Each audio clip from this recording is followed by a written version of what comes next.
Personal nga gihatag ni Mayor John Terrimon Jr. inubanan ni Vice Mayor Rosmar Ayan Tihing og pipila sa mga konsehales ang mga hayop ilalom sa livestock dispersal program ngadto sa mga benepisyaryo niini gikan sa nagkalain-laing mga barangay ning Dakbayan. Gani malipayong nidawat sa mga itik, baboy ug baka ang mga kwalipikadong benepisyaryo din isip obligasyon ila kining amumahon og pagadaghanon aron sa umaabot nga mga panahon ang mahimong mga anak niini ibalik sa syudad aron ihatag usab sa uban pang mahimong mga benepisyaryo. Sa maong higayon, pipila usab sa mga karaang benepisyaryo ang nakadawat na sa ilang Certificate of Full Payment isip pagmatuod sa ilang pagpanag-iya sa mga ayudang hayop nga ilang nadawat.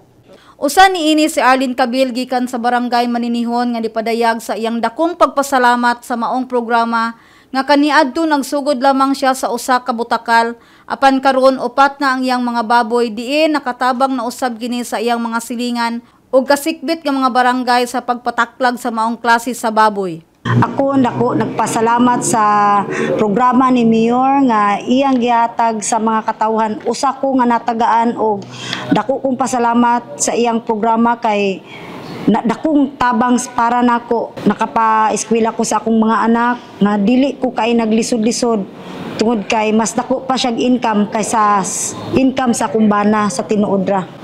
Og mo nang ako yung pasalamatan og dako nga usa jud ko sa natagaan sa tibok Bayawan kay sa tinuod ra nang na-improve gamay among pagpanginabuhi.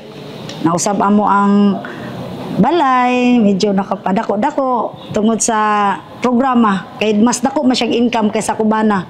O maginaot ko nga napay laing tao nga makadawat sa uban nga wala pa nakadawat, ako humanaman. Kung akong gipadayon ang bor, dili na ko walaon kay dako ko siya ikatabang. O. Sa tinuod ra gidugangan pagay nako. Dili ra usa akong bor, upat na.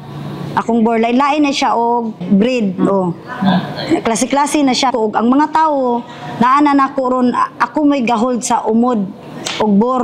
Ang livestock dispersal program sa syudad sa Bayawan usa lamang sa daghan pang mga programa nga padayong nagtabang sa mga pamilyang Bayawanon ug aron musaka ang ilang panginabuhian.